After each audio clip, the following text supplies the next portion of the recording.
हज़ारों साल नरगिस अपनी बेनूरी पे रोती है, बड़ी मुश्किल से होता है चमन में दीदावर पैदा। अल्लामा इकबाल का ये शेर न जाने कितनी बार और कहाँ कहाँ नहीं पढ़ा गया, लेकिन हिंदुस्तान की सरज़मीन पर इस शेर का कोई हक़दार है तो बिलाशुबा वो दिलीप कुमार हैं। दिलीप कुमार, जिन्हें देखकर मालूम हुआ कि वक़ार क्या होता है और बुलंदी किसे कहते हैं, जिन्होंने ज़माने को बोलने का हुनर सिखाया, जिन्होंने हरकत व सकनात यानी बॉडी लैंग्वेज को एक नहज अता की, जिन्होंने ख़ासकर फ़नकारों को ज़बान और आवाज़ की अहमियत से आगाह किया। दिलीप कुमार ग़ालिबन दुनिया के वो वाहिद फ़नकार हैं जिन्होंने फ़िल्मी दुनिया को महज बेहतरीन फ़िल्में नहीं दी, बल्कि अपने बाद उम्दा से उम्दा अदाकारों का एक सिलसिला मरहमत किया। क्या आपको हॉलीवुड का कोई अदाकार याद है जिसे यूं नस्ल दर नस्ल फॉलो किया गया हो जिस तरह दिलीप कुमार को किया गया? मशहूर फिल्मसाज सुभाष घई ने एक बार कहा था, मैं आपको दिलीप कुमार के बाद फिल्म इंडस्ट्री में 18 दिलीप कुमार और बता सकता हूं जो सुपर डुपर हिट हुए। सुभाष घई की बात में इस बात का इजाफा किया जा सकता है कि बाद में आने वाले इन दिलीप कुमारों में हर एक का अंदाज़ अलग था। दरअसल दिलीप कुमार ने जितनी फिल्में की, अदाकारी के उतने ही अंदाज़ पेश किए और उनके बाद आने वालों ने उनमें से एक एक अंदाज़ को अपना लिया। मुख्तलिफ़ अदाकारों की फ़िल्में देखकर ये अंदाज़ा लगाया जा सकता है कि वो दिलीप कुमार की किस फिल्म या किस किरदार को फॉलो करते हैं। हिंदुस्तान में फिल्मसाजी की शुरुआत के बाद ही से अदाकारी सिखाने के लिए कई इंस्टीट्यूट खोले गए और इसमें कोई दो राय नहीं कि इन इदारों ने फिल्मी दुनिया को एक से एक अदाकार दिए, लेकिन इनमें से कोई भी उस वक्त तक अवामी मकबूलियत हासिल नहीं कर सका जब तक कि उसने दिलीप कुमार की पैरवी नहीं की। यही वजह है कि उन्हें एक्टिंग की यूनिवर्सिटी कहा जाने लगा, हालांकि ख़ुद दिलीप कुमार ने कभी किसी इंस्टीट्यूट से कोई ट्रेनिंग नहीं ली थी। देविका रानी ने दिलीप कुमार को देवलाली में उनके कैंटीन के काउंटर से उठाकर कैमरे के सामने खड़ा किया था। उस वक्त उनके पास दो ही चीज़ें थीं, एक दिलकश चेहरा, दूसरे उर्दू ज़बान पर उबूर। उन्होंने इन्हीं दो चीज़ों के दम पर अपने करियर का सफ़र शुरू किया और एक के बाद एक मंजिलें तय करते गए, बल्कि संग मील कायम करते गए। दिलीप कुमार से पहले फिल्मों के डायलॉग ड्रामाई अंदाज में अदा किए जाते थे। उनसे पहले सिर्फ मोतीलाल और अशोक कुमार थे जो किसी हद तक नेचुरल एक्टिंग किया करते थे। ये दिलीप कुमार थे जिन्होंने फिल्मी दुनिया को बताया कि डायलॉग डिलीवरी क्या होती है। उन्होंने बताया कि हर लफ्ज़ के एक मानी होते हैं और एक वज़न होता है, और इस लफ्ज़ को उसके मानी और वज़न के साथ कैसे अदा किया जाता है। दिलीप कुमार ही ने लोगों को बताया कि आँखों की भी एक ज़बान होती है, अदाकारी में जिसका इस्तेमाल बेहद ज़रूरी है।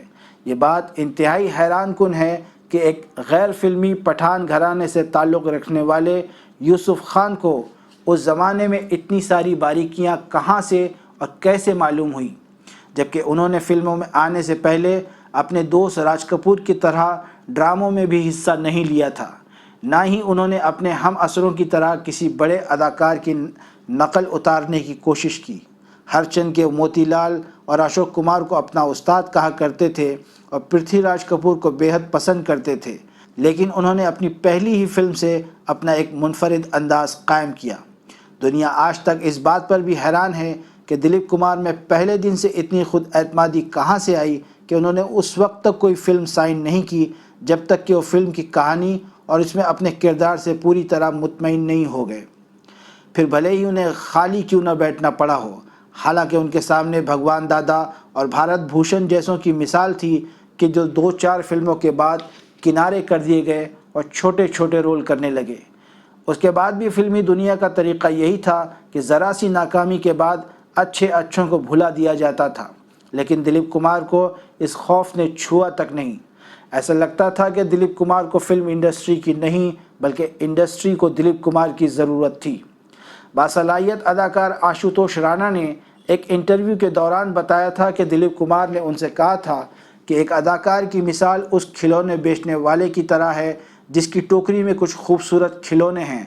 अगर वो सारे खिलौने एक साथ बेच दे तो उसे फ़ौरन घर जाना होगा, और अगर वो उन्हें एक एक करके बेचता रहे तो वो काफ़ी देर तक मार्केट में टिका रहेगा। ये कहने की ज़रूरत नहीं कि दिलीप कुमार ने अपनी टोकरी में रखे صرف عمدہ کھلونے ہی بازار میں بیچے، باقیوں کو انہوں نے خود ہی ڈھکا رہنے دیا، ورنہ ان کے لیے اس بازار میں گاہکوں کی کوئی کمی نہ تھی۔ دلیپ کمار کے سرگرم کریئر کی آخری فلم سوداگر کو کہا جا سکتا ہے، جو 1991 میں ریلیز ہوئی تھی۔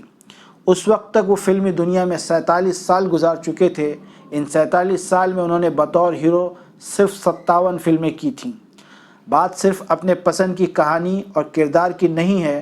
اگر بیراق فلم کے ایک آدھ سین کو چھوڑ دیا جائے تو دلیپ کمار نے اپنے پورے کریئر میں کبھی کوئی سین ایسا نہیں فلمایا، نہ کوئی ڈائیلاگ ایسا ادا کیا جو آپ اپنے بڑوں کے ساتھ یا چھوٹوں کے سامنے نہ دیکھ سکیں۔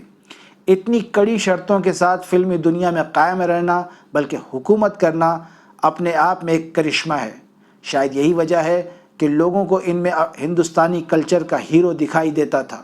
آپ کسی عام آدمی سے دلیپ کمار کی بات کریں، وہ ان کے فن پر بات کرنے کے بجائے ان میں اپنی تہذیب، اپنی روایت اور اپنے لوگوں کو ڈھونڈتا ہوا دکھائی دے گا۔ گزشتہ 70 سال میں ہندوستانی سنیما نے کئی رنگ بدلے، کئی زمانے دیکھے، فلموں کی تکنیک بدلی، انداز بدل گئے اور فلمی دنیا کے آسمان پر چمکنے والے ستارے بھی بدلتے رہے، لیکن دلیپ کمار چٹان کی طرح اپنی جگہ قائم رہے۔ وقت نے وقفے سے فلمی دنیا کو کئی سپر اسٹار دیے، جنہیں دیکھ کر لگنے لگا کہ اب زمانہ بدل گیا ہے اور اب انہی لوگوں کا وقت ہے۔ لیکن اب اپنی مقبولیت کے عروج پر پہنچنے کے بعد جب یہ سپر اسٹار دلیپ کمار کے سامنے آئے تو دنیا کو اونٹ اور پہاڑ کا فرق معلوم ہوا۔ یہ سارے اداکار باصلاحیت بھی تھے اور مقبول بھی، لیکن یہ خود دلیپ کمار سے اتنے متاثر تھے کہ ان سے آگے اور ان سے الگ کچھ نہ سوچ سکے نہ کر سکے۔ امیتابھ بچن نے یوں ہی نہیں کہا تھا کہ ہر شخص دلیپ کمار سے متاثر ہے۔ جو یہ کہتا ہے کہ وہ دلیپ کمار سے متاثر نہیں ہے، وہ جھوٹ کہتا ہے۔ دلیپ کمار کے جادو میں صرف ان کے بعد آنے والے اداکار ہی گرفتار نہیں ہیں، بلکہ سماج کے ہر طبقے پر ان کا اثر دکھائی دیتا ہے۔ سیاسی لیڈروں سے لے کر کالج کے پروفیسروں تک، ادبی محفلوں کے ناظموں سے لے کر میوزیکل نائٹ کے اناؤنسروں تک، ہر وہ شخص جس کا تعلق زبان دانی یا آواز کے استعمال سے ہے، دلیپ کمار سے متاثر نظر آتا ہے۔ لوگ اپنے انداز کو بہتر بنانے کے لیے اور اپنی گفتگو میں سلیقہ پیدا کرنے کے لیے دلیپ کمار کا طور اپناتے ہیں۔ یہ سلسلہ آج بھی جاری ہے اور یقیناً کل بھی جاری رہے گا۔ کروڑوں دلوں پر حکومت کرنے والے اس عظیم فنکار نے گزشتہ 23 سال سے تو کسی فلم میں کام نہیں کیا تھا اور گزشتہ 15 سال سے وہ اپنی سماجی زندگی سے بھی دور ہو گئے تھے۔ بڑھتی عمر اور کمزوری کے سبب ان کی یادداشت بھی جاتی رہی تھی۔ وہ اپنے دوستوں اور ملنے والوں کو بھی بھولنے لگے تھے، لیکن ان کے چاہنے والے انہیں کبھی نہیں بھولے۔ جب بھی دلیپ کمار کی بیماری کی خبر آئی، لوگوں نے ان کی لمبی عمر کی دعائیں کی۔ اپنے زمانے کے مقبول ستارے جنہوں نے کبھی دلیپ کمار کے ساتھ فلمی پردے پر کوئی کام نہیں کیا، وہ بھی ان سے ملنے ان کے گھر جاتے رہے، اور جب 7 جولائی کو ان کے اس دنیا سے رخصت ہونے کی خبر آئی تو لوگوں نے یہی محسوس کیا کہ جہاں اوپر والے نے انہیں اتنی لمبی عمر عطا کی، وہیں 1.5 سال کی مہلت اور دے دیتا۔ کاش ہندوستان دلیپ کمار کا 100 سالہ جشن ان کی حیات میں مناتا۔ ویسے اپنی فلموں کے ذریعے وہ ہزاروں سال جیتے رہیں گے۔